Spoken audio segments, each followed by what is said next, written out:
Okay, well, welcome. Welcome, everybody. Good afternoon. Welcome to our students, staff, alumni who are in the audience, and those who are following along via our live stream, and our guests from the town of Wellesley and beyond. Welcome to a conversation with Ambassador Susan E. Rice on tough love and things worth fighting for, hosted by the Albright Institute for Global Affairs at Wellesley College. I'm especially pleased to welcome you this year as we mark the 10th anniversary of the Albright Institute. It is particularly exciting to have Ambassador Rice, both a colleague and a longtime family friend of Secretary Albright's, with us on this very special occasion. And before I even launch into Ambassador Rice's bio, I'd just like to say this is what Secretary Albright wrote on the back cover of her book. Susan Rice's intellect, strategic prowess, and integrity are unrivaled among today's national security leaders. I have seen firsthand how she's achieved vitally important results for American interests and values. We thank you. Since its founding, the Albright Institute has sought to address many of the world's most pressing problems, and to do so with a multidisciplinary approach. Central to its mission, and indeed the college's mission, is the belief that the surest way to bring positive change to our complex world is through advancing women's leadership, women's global leadership in all of its forms. How fitting then, and what a privilege it is, to welcome one of our nation's most distinguished public servants to campus to reflect on her leadership experience and discuss some of the lessons she's learned while serving at the highest levels of government in multiple administrations. Ambassador Rice is a pathbreaker who hails from a family of pathbreakers. She beautifully details much of this family history in her recent memoir, which I know she and Professor Jeffries will explore in more detail. But I imagine in a family of such committed, distinguished public servants that standing out wasn't easy. And yet that's exactly what Ambassador Rice did at every step of her journey. Shortly after earning degrees from Stanford and Oxford, where she was awarded both the Truman and a Rhodes Scholarship, Ambassador Rice entered public service, joining the Clinton administration, where she served first as a member of the National Security Council, then as Director for International Organizations and Peacekeeping, and later as Special Assistant to the President and Senior Director of African Affairs.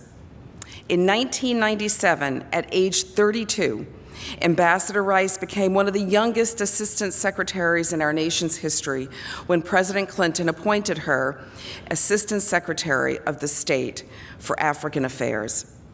In 2008, Ambassador Rice returned to public service as Senior Foreign Policy Advisor to then-candidate Barack Obama during his presidential campaign. After his election, President Obama appointed Ambassador Rice UN Ambassador for the United States. She was the first African-American woman to serve in that position. In 2013, she moved into the role of National Security Advisor, where she remained through the conclusion of his administration. It is truly an honor to have Ambassador Rice here at Wellesley to share with us her reflections on global leadership at such a critical moment in international affairs when so much is so uncertain. She'll be joined on stage today by our very own Professor Michael Jeffries, class of 1949, professor in ethics and associate professor of American Studies. Professor Jeffries' deeply interdisciplinary scholarship focuses on racism, sexism, exploitation, and the ways marginalized people create identities. He is the author of Behind the Laughs, Community and Inequality in Comedy, and Paint the White House Black, Barack Obama and the Meaning of Race in America. In addition to being a brilliant and prodigious writer, Professor Jeffries is much of a public intellectual, constantly bringing his scholarship to audiences outside of the academy. Currently, he's co-chairing a campus working group tasked with articulating the future of a liberal arts education at Wellesley as part of our strategic planning process. Professor Jeffries' service to Wellesley exemplifies a Wellesley faculty member's tripartite role within the college community as an outstanding scholar, an inspiring teacher, and a community member, selfless in their service to the institution and to their profession. It's a profound honor to welcome Ambassador Rice to Wellesley and to welcome both Ambassador Rice and Professor Jeffries to the stage. Welcome.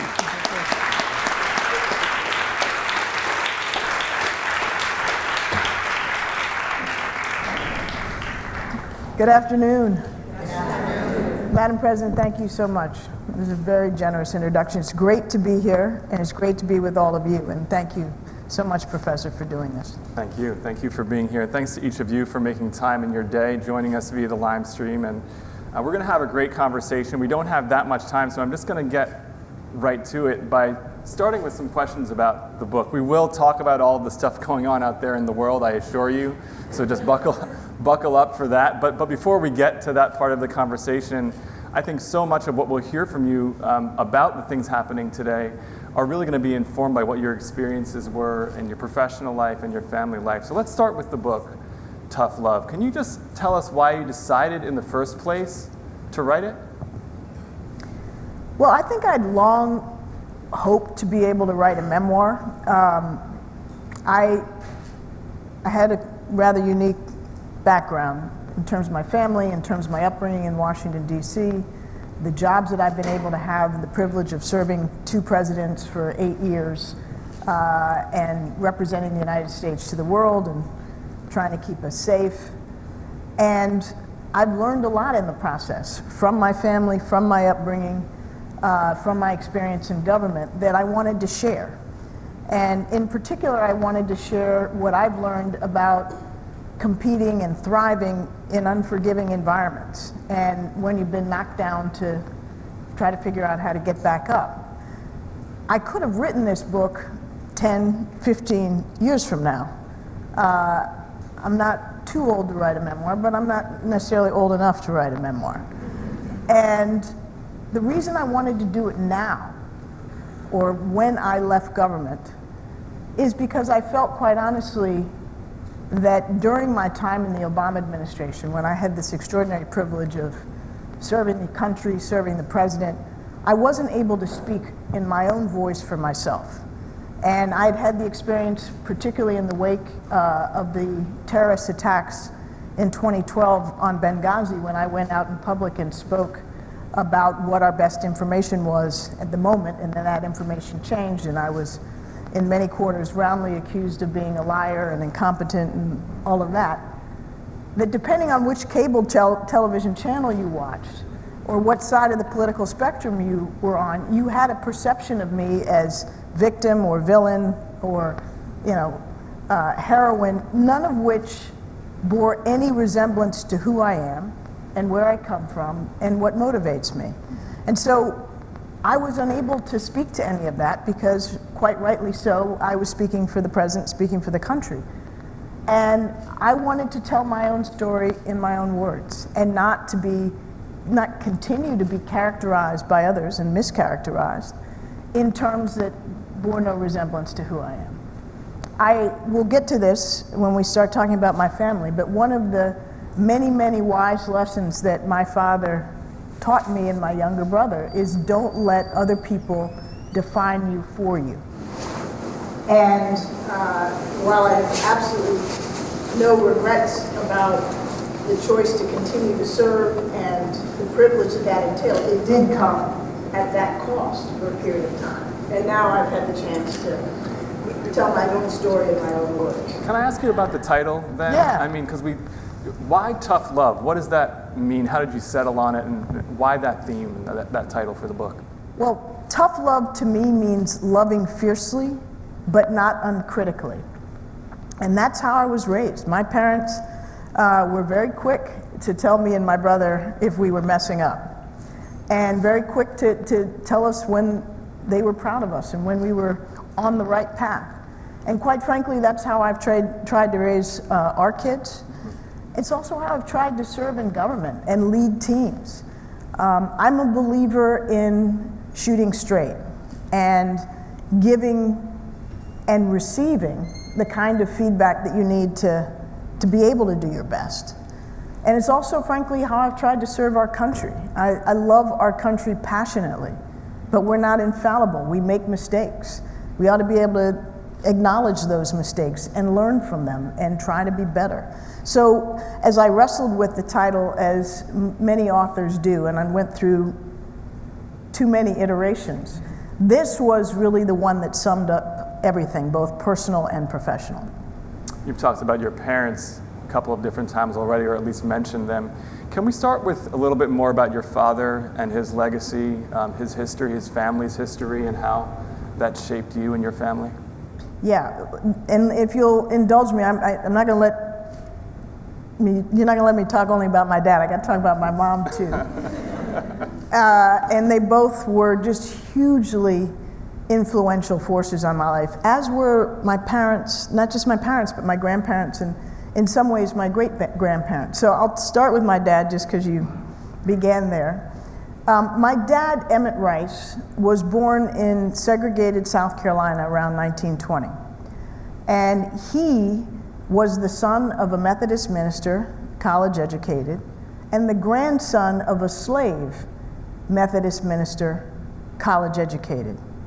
The story of my great-grandfather, Walter Rice, who was a slave, was that he, right after emancipation in South Carolina, joined the Union Army and fought during the Civil War. And when the Union won, one of his white officers, who happened to be from Massachusetts, encouraged him to come up to Massachusetts to get a primary education. And he did. And he went back to South Carolina and became a teacher. And then during Reconstruction, he got driven out of South Carolina by the Ku Klux Klan. And he ran up to New Jersey, and he got his divinity degree, his college degree, from Lincoln University in Pennsylvania. And from that point, he became active in the Methodist Church and decided to found a school in New Jersey called the Bordentown School, which was founded in the late 1880s and lasted all the way through to 1955, when Brown versus the Board of Education made it illegal. And I'll explain that in a second. But this school educated generations of African Americans in not only technical skills and vocational skills, but a whole college preparatory curriculum, and things like Latin and physics. And the Bordentown School attracted to campus Eleanor Roosevelt and Mary McLeod Bethune and Albert Einstein. It was this extraordinary institution. And it folded in 1955 because Brown versus the Board of Education said that you can't have state-funded segregated schools. And it was segregated because they failed to be able to attract white students to integrate it. So I go through all of that because I come from a line of forefathers on my dad's side that were not only committed to education, but committed to service and committed to enabling others like ourselves, in this case African Americans, to be able to achieve their potential and rise. And my dad came along in 1920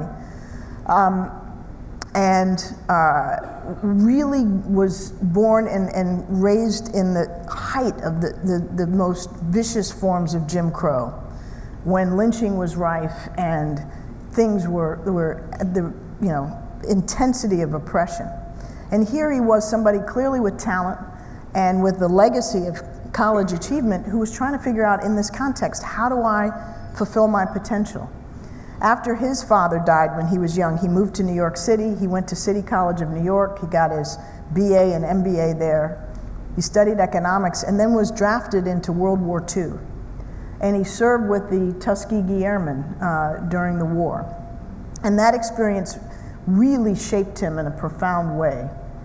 He resented mightily the notion that here he was with all these other young men fighting for freedom, but for everybody but his own people. And when he went off base to try to get something to eat, he couldn't eat in any of the restaurants in the South. But he saw German POWs being served in the restaurants that were refusing him. And so he came out of the war with this sense that, everybody was beginning to celebrate the airmen of Tuskegee as this great miracle that black people could fly and fight. And his view was it's ridiculous that we have to prove to anybody else our capacity to fight, to excel in any particular realm.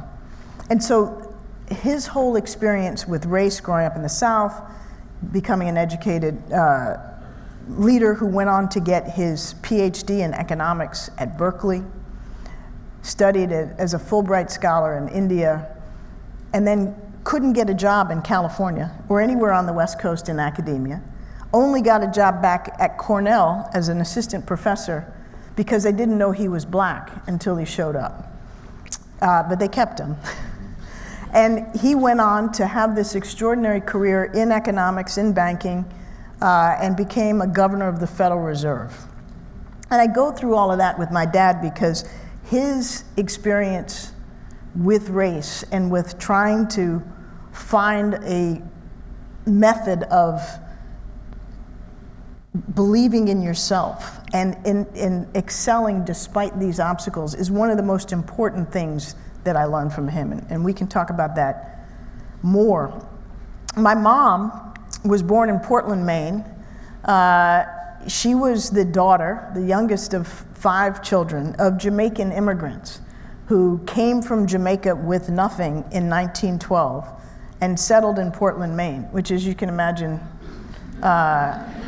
was a rather unfamiliar Not a thriving environment. Jamaican community. Not a tiny West Indian community, but not non-existent.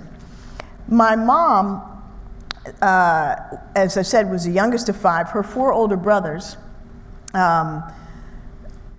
were fortunate because my grandparents scraped and saved and prioritized education even though they had none. They were, all 4 of them, able to attend Bowdoin College, and 2 became doctors, 1 became an optometrist, and 1 became a professor of English literature and a university president.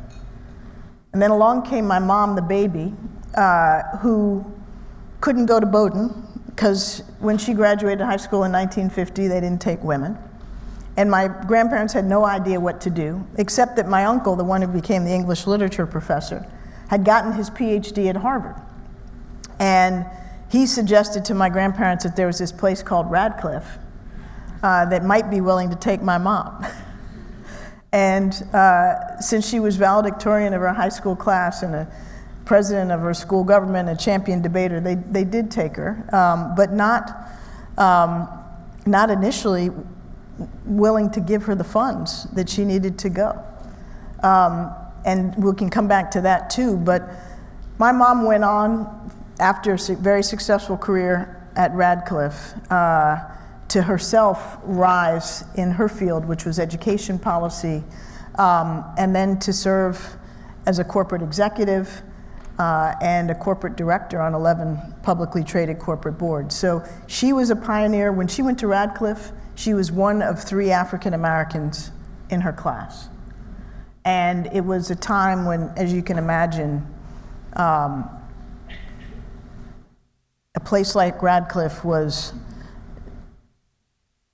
it wasn't that it was unforgiving and unwelcoming, it was just ill-equipped to deal with African American students. And my mom, had real challenges because there are only 3. One of them was actually the daughter of Ralph Bunche, the former UN diplomat.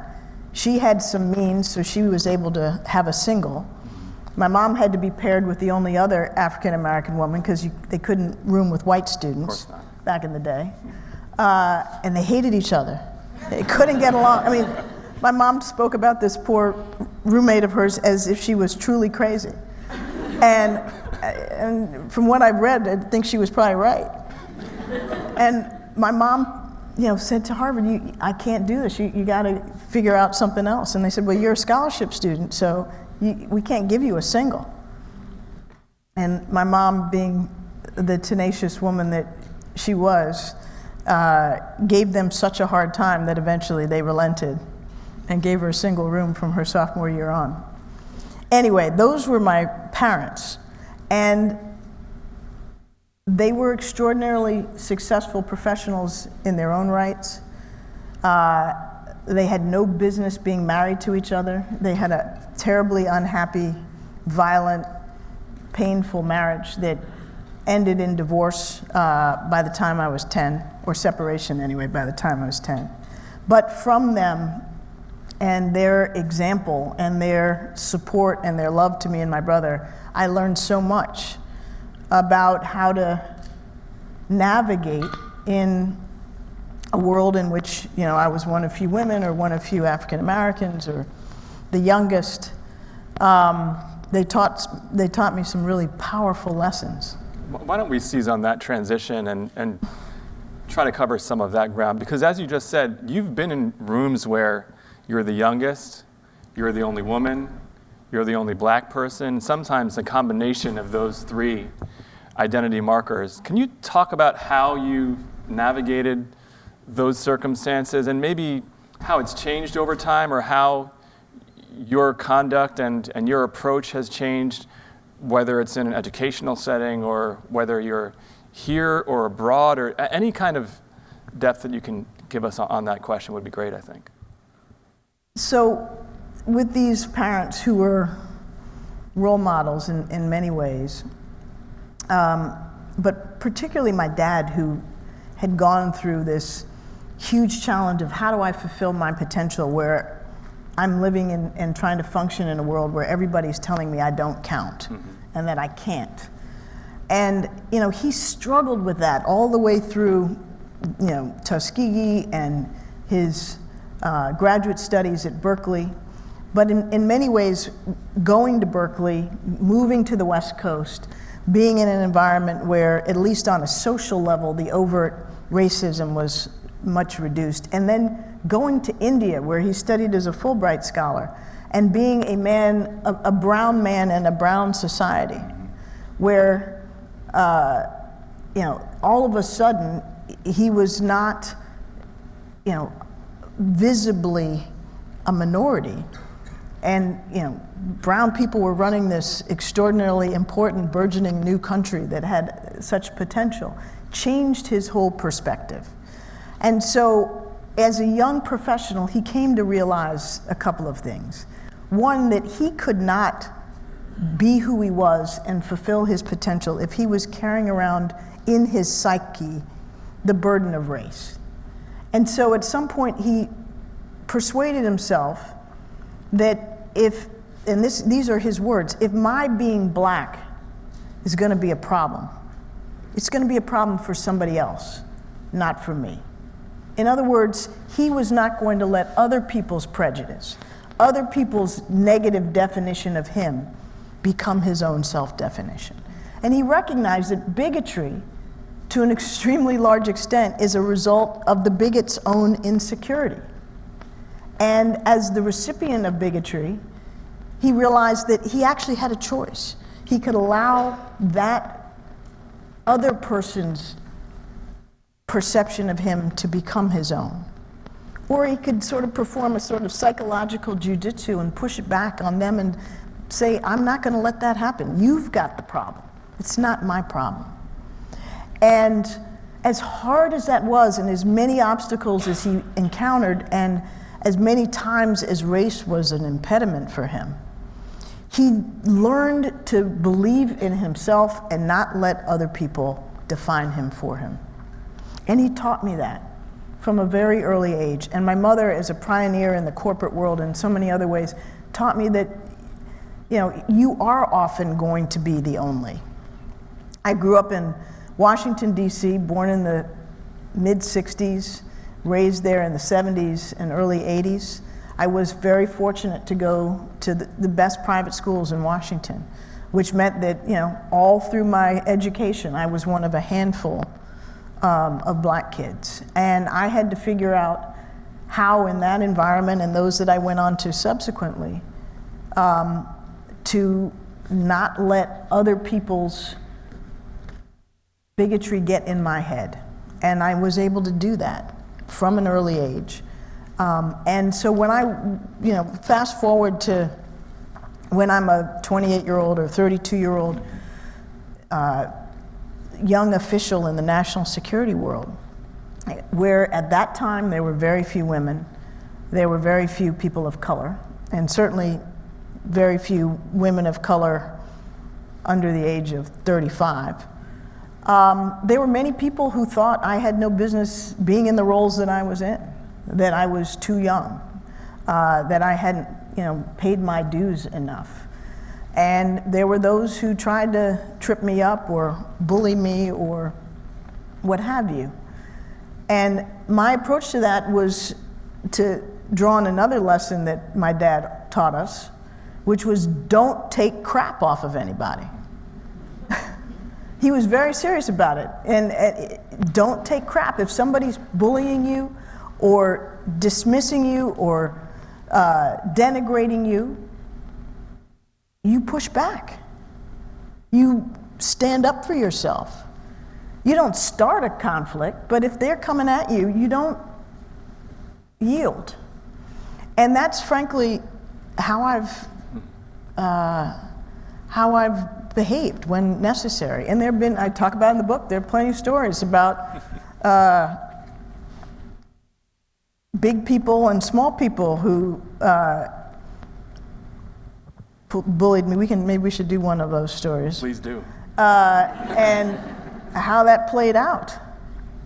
But the bottom line is I learned early and found the value in just knowing who I am, believing that I was worthy, and pushing back when people were questioning my right to be. Mm-hmm. Mm-hmm. So one example I tell, and it actually involves Madeleine Albright, is when I was Assistant Secretary of State for African Affairs. And I embarked on this job, as Madam President, you mentioned, at 32 years old. I'd served in the White House. I'd had the substantive background and preparation, but most of the people that I was working with, the ambassadors, the senior career diplomats, were 20 to 30 years my senior. Virtually all of them, not entirely, white men, and many of them questioned, at least at the outset, my elevation to a role that senior in the State Department, where I was responsible for all our ambassadors, all of our embassies, all of our operations, et cetera, and reporting to Madeleine Albright, who was then Secretary of State. And I was mindful of the challenge of how do I establish myself in this context, how do I lead effectively when those that I'm seeking to lead are doubtful about my capacity or right to do so. And so fast forward a little bit, about a year and a half, 2 years into my tenure, I'm up on Capitol Hill one day, and I get a phone call from my assistant who says, Ambassador Richard Holbrooke is in your office, and he wants to meet with you now. I'd never met Richard Holbrooke. I knew him by reputation, which was mixed. Very skilled and tenacious diplomat. Had a reputation for being sometimes difficult to work with. And I said to my assistant, I'm up here meeting with members of Congress. I can't come back right now. And what's so urgent that we can't make an appointment? And he said, she said, no, he's demanding that you come back now. And I said, well, I can't come back now. And she said, well, I'm certain he will be here when you get back. And I said, okay, fine, just make sure he doesn't take anything while he's waiting. And sure enough, hour and a half later, I come back to my office, and he's sitting on my couch where he'd been sitting all this time. He had been nominated at this point to be ambassador to the United Nations. He was waiting a long time for his confirmation. And I think he wanted to meet me because the ambassador to the United Nations and those of us who work on Africa have a lot of policy priorities in common. The UN agenda is more than 60% typically about Africa. And so I get back to my office and I greet him for the first time and I say, what's so urgent that you had to sit up here and couldn't schedule an appointment? And I sit down and he says, I dislike you already because you have broken my record as the youngest regional assistant secretary of state.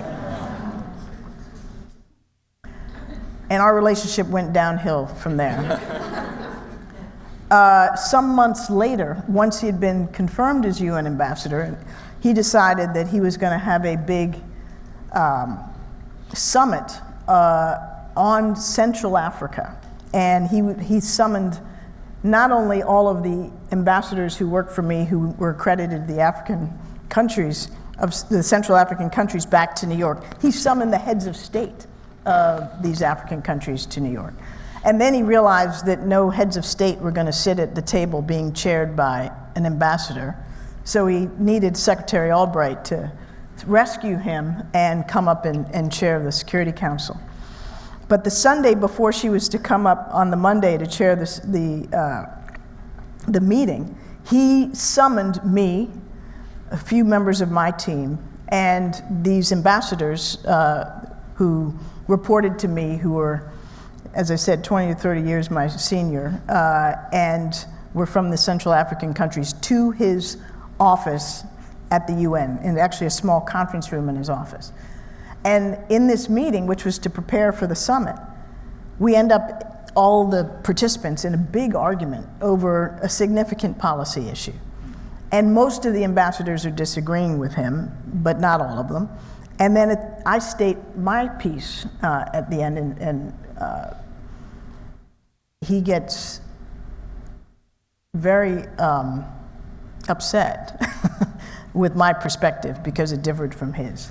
And he leans over the table where we're all seated. He was a large man, and with hulkingly says to me, dripping with condescension, I remember when I too was a young assistant secretary. And clearly he was trying to humiliate me in front of my team. And words failed me, but my middle finger didn't. And so, in a prolonged but silent display of my displeasure, I indicated that I didn't appreciate his approach, which frankly, now I look back on this at 55 versus 33 and think I probably could have found some words that might have been a bit more appropriate, but it was clear to him and clear to everybody that I wasn't going to be pushed around. But the punchline is, I realized as I'm sitting there that I better step out and tell my boss, the Secretary of State, and the National Security Advisor what had just happened. So I step out and I make a phone call in the hallway, and I reach Madeleine Albright and I say, Madam Secretary, I'm calling to report that I just gave the finger to a member of the President's cabinet. And she says, well, tell me more. And I gave her the whole story, and she ended the conversation by words to the effect, you go, girl. So at least I had good backup. We could all use that kind of support from our mentors. Can I flip the question on its head a bit? Because we've just talked about a circumstance where you're entering a field dominated by men who are older than you. Then you get to the Obama administration, and for the first time you have Avril Haines working alongside you as Deputy National Security Advisor, and Lisa Monaco is working as Director of Homeland Security, and the three of you are really a core for Obama and the rest of the administration. So what is that circumstance like, where the three folks who are really in charge of this area are all women, and it's not a situation where you're stepping into a world that's dominated by men? The field was still dominated by men, and the national security decision-making table was predominantly male, but a lot had changed in the 20 years since I began in the Clinton administration and then came to serve in the Obama administration, not least that we had an African-American president and a president of my own generation. And so it was quite different, and the field had changed. There were many more women, not enough, but many more. And it wasn't just that, look around the national security principles table. This is a cabinet level decision-making body of the National Security Council. So the Secretary of State, Secretary of Defense, UN Ambassador, CIA, Deputy Director of National Intelligence, Chairman of the Joint Chiefs, Attorney General often. And I was thinking about this the other day. We had an African-American National Security Advisor, African-American Attorney General during both, throughout my tenure, African-American Secretary of Homeland Security, and a woman for part of the time as Attorney General, a woman at the United Nations. It was a different and much more diverse table than it had been when Secretary Albright was the only one many years before. And it was an extraordinary privilege to have a team, a women-led leadership team at the National Security Council. And it was completely by chance. There was nothing deliberate about it. President Obama just picked who he thought would be best for the jobs. And it just happened that at that point in time, my last 2 years as National Security Advisor, we had this woman-led team. And it was, I think, unique in the following respects. And obviously I can't characterize those teams that I wasn't on. But what I felt was special about it was there was utter transparency. What you see is what you get. We didn't always agree, but we were never playing games with each other. We were never going to stab one another in the back. We were always coming at each other straight. We always had each other's backs in relation to any of those outside of the team that were trying to divide us. And so in the politics of national security decision-making, there are always those who try to advance their interest or their agenda by finding fissures. And even when those fissures might have existed within our small team, we had a united front against all comers on the outside, and they couldn't mess with us, and they learned not to try to mess with us. And then we were also friends. We had a real collegiality and a real cohesion, and we're still close 3 years hence. It was a really special experience, and I think as women leaders, there was just not any testosterone. We weren't trying to prove anything to each other. We were just playing it as straight as we could. And the other thing I hope we modeled, particularly for the many other women on the NSC staff, was that, I don't know what the right term for it is, but a human-centered kind of leadership. The most important thing to me as I grew in my leadership roles, and I wasn't good at this in my early years, was to recognize that at the end of the day, the most important thing about leading a team is recognizing that we're all human beings. And meaning that we all come with our personal, issues, our family struggles, the stuff that we don't bring into the office but is weighing on us. If you have a sick child, if you've got a kid who's screwing up in school or having trouble with drugs, or if you have parents who are aging and dying, or a spouse whose health is not good, or your marriage is in trouble. All these things are human things that you can't escape if you're honest. And so I think what we were able to do, and frankly, it wasn't unique to us as women, it really was a tone set by President Obama at the very top, which is that you as a human being and your family come first. And believe it or not, the highest levels of government, the message was, if you have something that is so vital in your family life that you've got to attend to, as I did when I had dying parents, or kids who are struggling at different points, then go do that, because we're a team and we'll fill in behind you. And we understand that you're not going to be your best in the office if you're stressing out about something that's so critical in your personal life. And frankly, we had that modeled at the most senior levels with Vice President Biden, who had to deal with the death of his son after a long struggle with brain cancer. And he did his job every day, but everybody also knew that his ability to be there with and for Bo was what mattered most to all of us.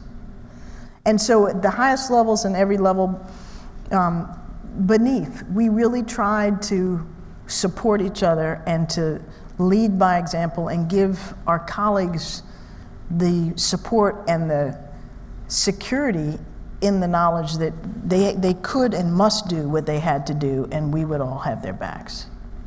Can I ask a quick follow-up on that? There's a point in the book where you relate a story about Obama calling and you're with your daughter at the time trying to put her to bed or something like this, and it's one of those moments where a parent's work is interrupted by something from the office or the outside world. But your office is a less forgiving office than most places. So even though you have that model and you have someone, you said, at the highest level of government, the highest level saying, do the human thing first, you still have to make a decision at some point about what the give and take is, right? What are the circumstances where I really do need to put work first? This is something I can massage with the family or put on hold for just a minute to get to this work thing. And then other times when, no, there's a line here, I have to take care of the family stuff first. What about your personal decision-making process in those moments? Because you may have the blessings of the boss when it comes to these things, but ultimately there's some sort of personal decision that has to be made there. Yes, can you talk at all about how you wrestle with those questions and those moments? Yeah. I realized relatively early in my career, maybe when I was a 32-year-old assistant secretary, the critical thing I neglected to mention as I was explaining that time in my career was not only was I a young African-American woman at the State Department, I was also the brand new mother of an infant child that I was breastfeeding. And breastfeeding frequently in the State Department, which I insisted on doing, and which was countercultural in that context. But what that experience taught me, and the necessity that came later of having to stop breastfeeding prematurely, is that for me, I really, really, really wanted to do those things that only I could do with and for my family. Nobody else was going to breastfeed my son. Nobody else was going to be, except thankfully my brother, at the bedside with my parents when they were going through cancer surgery or had a stroke and had long recovery and then ultimately passed. And what I realized is that, and maybe this is, something of the luxury of working in a big organization. If you're, the sole owner of your own business or an employee in a business that's completely unforgiving, it's harder. But in the context of government or in the context of a large organization, there are other people who can fill in behind you. And the challenge is to have a team that is competent and that you trust. and to pick your team with that in mind. And I was fortunate, both when I was National Security Advisor and as UN Ambassador, to know that in those times when I had to step out, and there were, particularly when I was at the UN, my parents went through, my dad died after having a stroke on Christmas Day in our house, and then spending weeks and weeks in the hospital and going through rehab, and then my mother, long years of cancer, that I was going to let my competent team that I trusted fill the gaps when I had to be there, because they could do that. They couldn't be at the hospital bed. And it wasn't something only that I, was able to do myself. That was the message and the mandate that went down through to the very lowest levels of the organizations that I ran. Because at the end of the day, there's some things that are optional. You want to be at, the most important basketball game of the year. You certainly want to be at the recital or whatever, but there's some places where if you're not, you never get that back. And so my view is, to the greatest extent you possibly can, put family first. I will never, I'm grateful to be able to say that even though I was managing the aging and the passing of my parents in these intense jobs as UN Ambassador and National Security Advisor, I look back on those and say, I did everything I wish I had done. I was there at every point that I wish I could have been, and I have no regrets. And that's the most extraordinary blessing. And, we made mistakes in making foreign policy, no doubt. And there are things there that I, wish I could take back, but they weren't because I was there for my family, because we made the wrong calls sometimes. But as a leader and as a manager, my strong view is that you have to enable your team to put family first, and you have to create an environment where that's not only accepted, but feasible. Sounds right to me. Because you're not going to get the best out of people if they don't feel that they matter. If people don't feel you care about them as human beings, why are they going to do their best? Why are they going to put out for you? Why are they going to respect you? That sounds so right to me. I want to make sure that we have some time for current events. So I don't want to, I just got out of Washington, and I'm so glad to be gone. You're going to be talking about all that insanity. But yes, we need to talk about Iran. Yes. And you just wrote an op-ed in the New York Times. You don't have to rehash that entire op-ed, but can you just explain what has happened? And in the op-ed a little bit, you don't just talk about what happened this week, but sort of go back to 2018 and say how this Trump administration had sort of acted prior to this week, and how that sort of sets the stage for what just happened and the implications of that. Just help us understand what's going on right now in Iran. well, obviously, for over 40 years, we've had an extraordinarily fraught, contentious relationship with Iran, and no diplomatic relations. And Iran has become more powerful militarily, more aggressive in terms of its behavior in the region, its efforts to destabilize its neighbors, its support for terrorism, and of course its human rights abuses. And in the early 2000s, as you know, it started pursuing a nuclear weapon. And it was, by the time, we got to the Obama administration, after having had this issue sort of addressed but not effectively during the Bush administration, we found ourselves with the recognition that Iran was 2 to 3 months away from having the capacity to produce the nuclear material that was needed to create a nuclear weapon. That's called breakout time. 2 to 3 months to break out and convert its nuclear material into weapons-grade material sufficient for one bomb. And our very strong priority and interest from the US point of view was to prevent Iran from having the capacity to race to a bomb. Because an Iran with a bomb was ever more dangerous as a regional player, as a sponsor of terrorism, etc., and an existential threat to Israel, to other partners in the region, etc. And so we realized that there were two ways to prevent Iran from acquiring a nuclear weapon: through negotiations or through the use of force. And the use of force, by the way, was only a temporary solution, because you can't bomb the knowledge that they had acquired to develop the weapons. You can put the facilities out of commission. You can't prevent them from purchasing one from Pakistan or North Korea. So it's a temporary and very costly approach. So we put economic sanctions, crushing economic sanctions on Iran, negotiated through the United Nations. That was something that we accomplished during my tenure at the UN. And those sanctions were sufficient to bring Iran to the negotiating table. We got the 2015 nuclear deal.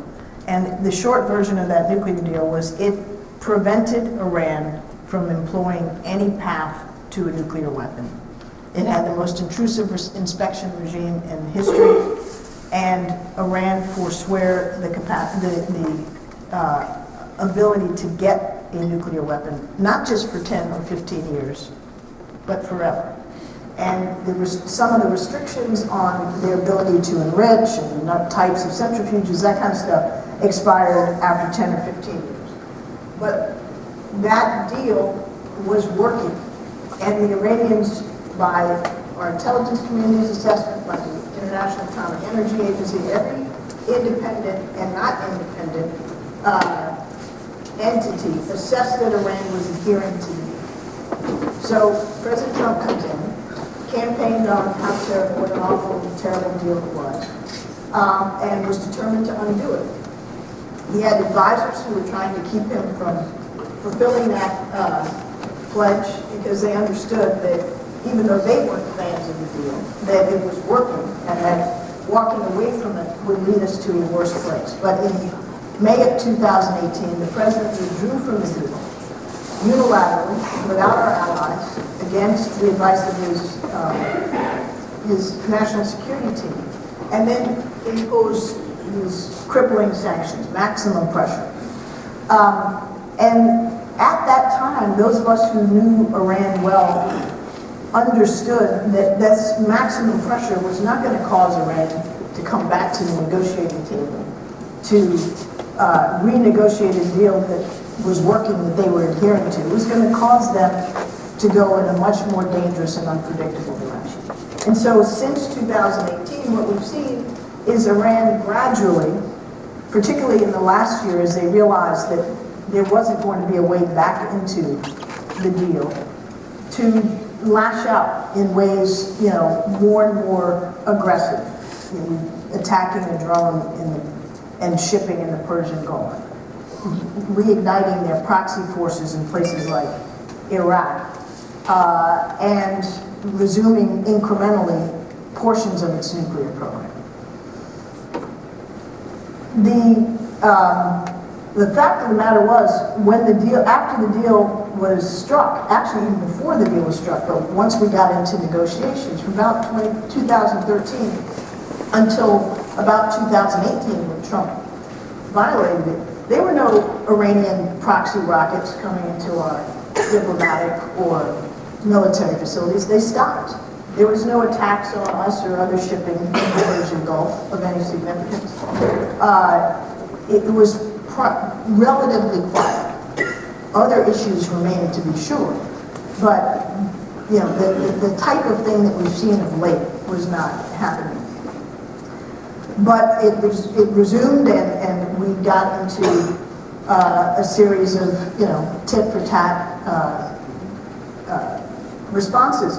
President Trump had the opportunity, as you will recall, last summer to respond to the Iranians shooting down the drone. And he had planes in the air 10 minutes away from striking the targets and decided to call them back. How they got to that point in terms of national security decision-making process is somebody should write a dissertation on. But he made that choice. I actually think it was the right choice not to strike inside Iran in response to that. But the way he did it made him look weak because he backed out at the last minute, and he got a lot of flack for it. So fast forward to what happened over the holidays, more rocket attacks, casualties, and we were in a moment of crisis.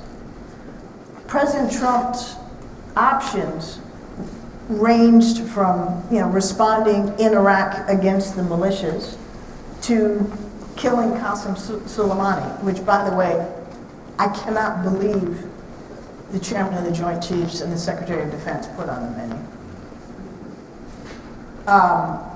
He chose that option. He made a choice that didn't just eliminate a horrible, terrible murderer and terrorist from the field, but it was a decision that extremely predictably put us on a path to conflict. Because the Iranians had no choice but to respond to the killing of somebody of that magnitude and significance. And the question was, once they did respond, how would we respond? Would we respond in kind, or would we back down? The Iranians made a really interesting choice in how they chose overtly to respond. Those ballistic missiles launched from Iran at the same time as the killing of Soleimani, symbolically significant, were really serious missiles that they had never employed against a U.S. or neighboring target, and certainly not overtly and for attribution. So they were sending a very powerful message. But we also know that the Iranians have very precise capacity to strike. And we saw that in the attack on the Saudi oil infrastructure a few months ago. My assessment, and I'm not privy to anything other than what's in the public domain, is that the Iranians not only chose to target those missiles in a way that was going to minimize the risk of casualty, hitting hangars, not barracks, for example, but they also warned us. That's now coming out in the media. Again, I don't know anything other than what's in the public domain. They warned the Iraqis warned us. They reportedly informed a third-party European country who warned us. And we also have our own warning capacity, early warning capacity. And because of all that, we and the Iraqis were able to take shelter well in advance of the impact of those missiles. Now, you may think, well, that's good. Bullet dodge, we got Soleimani, they got some hangars. That's a good deal. If you think that, you don't know Iran. Iran, we ought to be quite concerned, given the weight of their record in history, will do now a whole lot more in an deniable, unattributable fashion than might ever have been the case, not only using proxies and cyber, but potentially using terrorists. And so for months, if not years, we need to be ready for the very real prospect that their retaliation will come in multiple forms in multiple places. By choosing to lob their missiles in the fashion they did, first of all, not only did they do it so as to minimize casualties and warn us, they made it very clear that were we to retaliate, the next targets were going to be in Israel and the United Arab Emirates.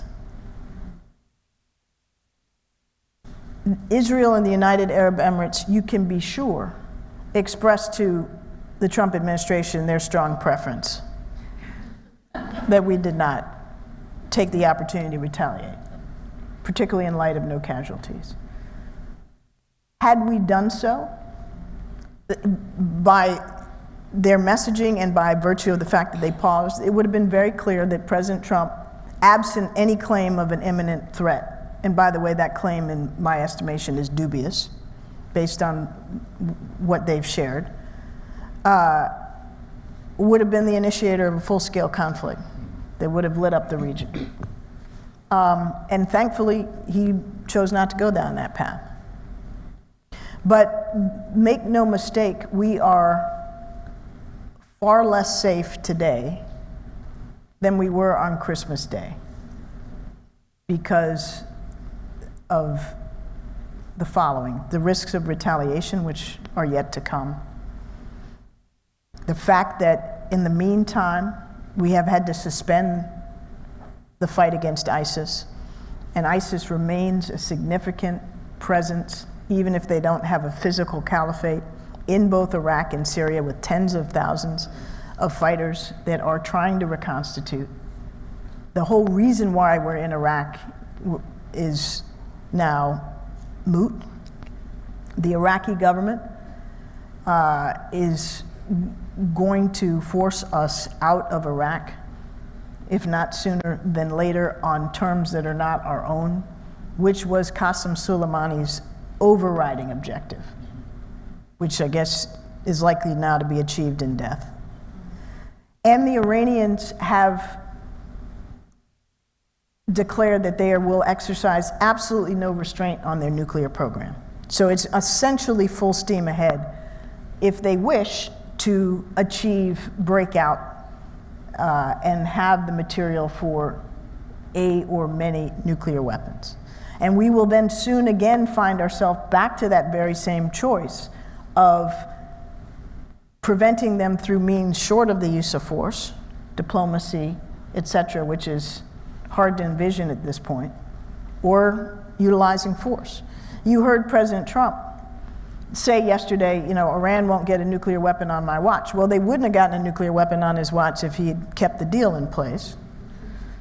Now he really faces a tough choice because Iran is, given the steps they've taken, by some estimates, maybe 10 months to break out if they were going to speed to it. And again, I'm not privy to information that's not in the public domain anymore, but that's what I understand. 10 months from now is guess when? Election. And President Trump may well now face that same Hobson's choice. And for any of you who like my dear son, God bless him, who is a conservative, think that war with Iran would be quick and easy. Got another thing coming. There's a reason why the United States has not sought or took the opportunity for war with Iran. So we're less safe, we've lost a lot of strategic ground in the region, and this problem is not behind us. We're right up against time, but I wanted to make sure I got at least one or two questions from the audience. And they sent it in beforehand, so this is not a call to submit them, but I'm just going to take a couple that you've selected. And this one is very simple and hopefully some fun. What is your favorite day, moment, or memory from the White House, the Obama White House? It actually is not, well, I have many favorites, but my absolute favorite was the day that the Supreme Court declared same-sex marriage legal. And it was the happiest day in the White House. People were crying with joy. It changed the lives of many of our colleagues. But it was also just sort of the fulfillment of a belief in the last barrier in the fight for equality, in the long history of civil rights and the law had in some respects been won. Now, obviously, we don't have full rights for LGBTQ people state level, there are many federal laws that are still a problem, but the same-sex marriage thing was so huge. And we just basically stopped the workday and had a party. And we lit up the White House in the rainbow colors. And it was June, and so we, broke out the booze and started drinking on the decks of the old executive office building. And it was just pure, unadulterated joy. I think that's a great note to end on. We're right up against time, so won't you all join me in thanking Ambassador Wright for her time?